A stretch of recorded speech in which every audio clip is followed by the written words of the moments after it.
Hello, ladies and gentlemen. Today we will be discussing Object Relational Mapping Frameworks, otherwise known as ORM frameworks. We're briefly going to go over what they are, what they do, some pros and cons of using them, and we're also going to show you how to set up an ORM framework and how to get started using it. So what these frameworks are, basically, are just code written in an object-oriented language like PHP or Java or C++. And what they do is they wrap around a relational database. They create a bridge of communication between a relational database like SQL and whatever programming language you happen to be using. In our case, PHP. So let's say you have a database with two tables, students and courses. Uh, you would take your ORM framework, and what you would do is you would point it at this database.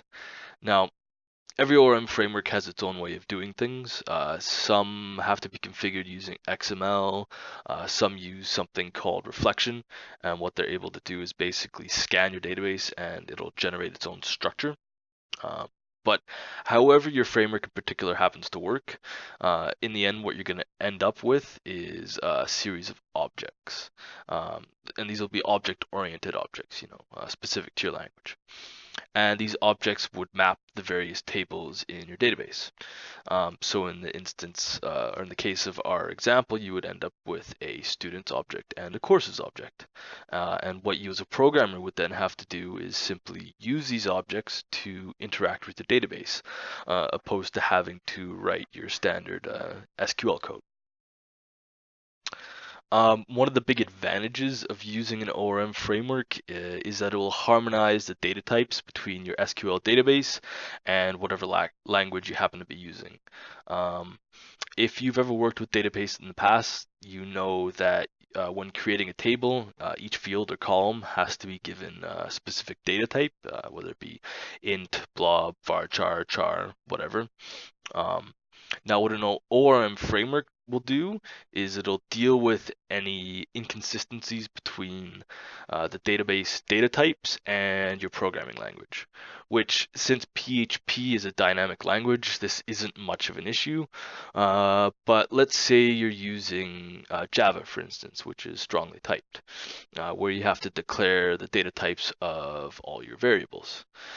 What the ORM framework will do is it'll translate the data types from your program language and it'll translate them on the fly when putting it into the database. So when you use your ORM objects to interact with the database, they will take care of any data type conversions that need to be done, so you don't have to think about it. Another big advantage of using an ORM framework is that it'll shield you from much, if not all of the SQL code that you would have to write otherwise, which can get fairly complicated and unclear if you start manipulating a database in a relatively complex way. Not only will this keep your code cleaner, but from a convenience standpoint, it'll make your life quite a bit easier, and it'll likely end up increasing your overall productivity.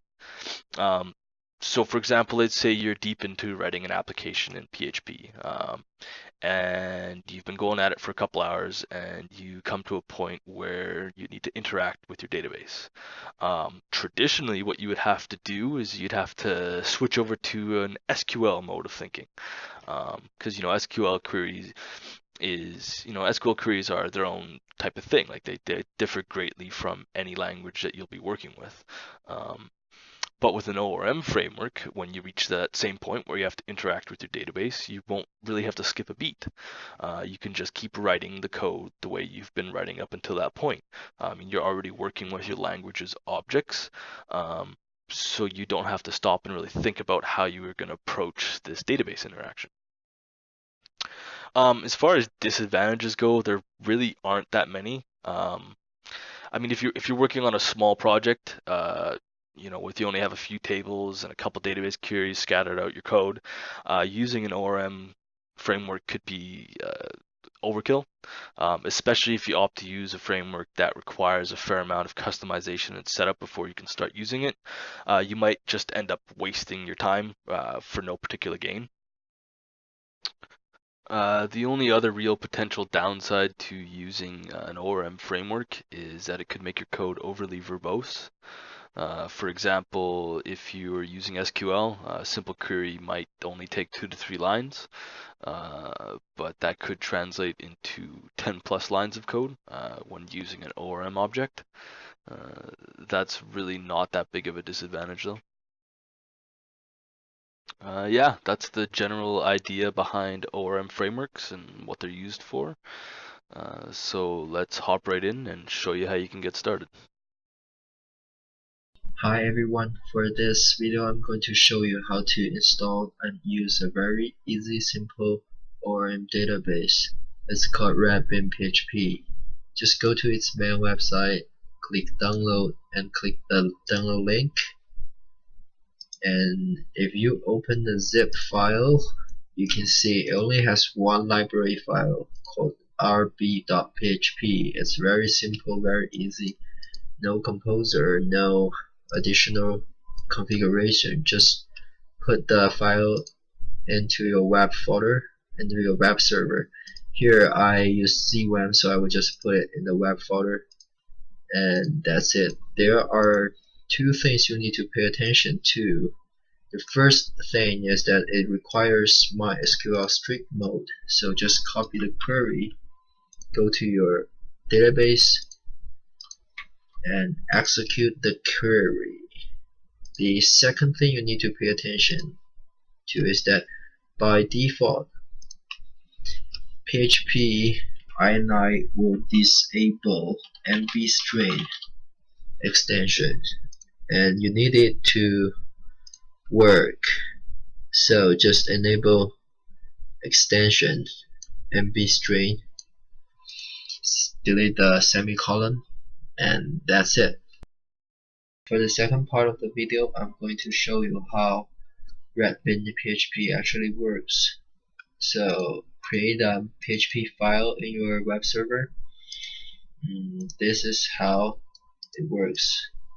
So for the first line, you require rb.php, that's a library, and you do r::: setup, and you need to enter host name, your database name, and this is my username, and that's my password. And for Redbin, it treats the table as an object. So you do $user r::: dispense user. That's how you create a table. This is your table user. This is the name of the table, and you have the variable for it. And for user arrow login, this is the column name or the key name for the table. So I have login equals Leo, password equals, and this is hash function. I have email equals something, I have money, and then this is how you store the data by r::: store, and the variable you will store the object to the database, and it will return the ID. So I will just have a variable to show the ID of the object, and that's it. So we can run it in my local host. So if I refresh it, it will run it again and again with the same values. If you go to my database,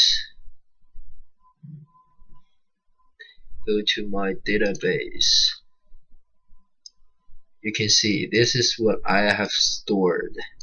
It's all called login, and that's how you use Redbin. Just treat it as an object. It's very simple, very easy. You don't need to remember what you do, but You don't need to use those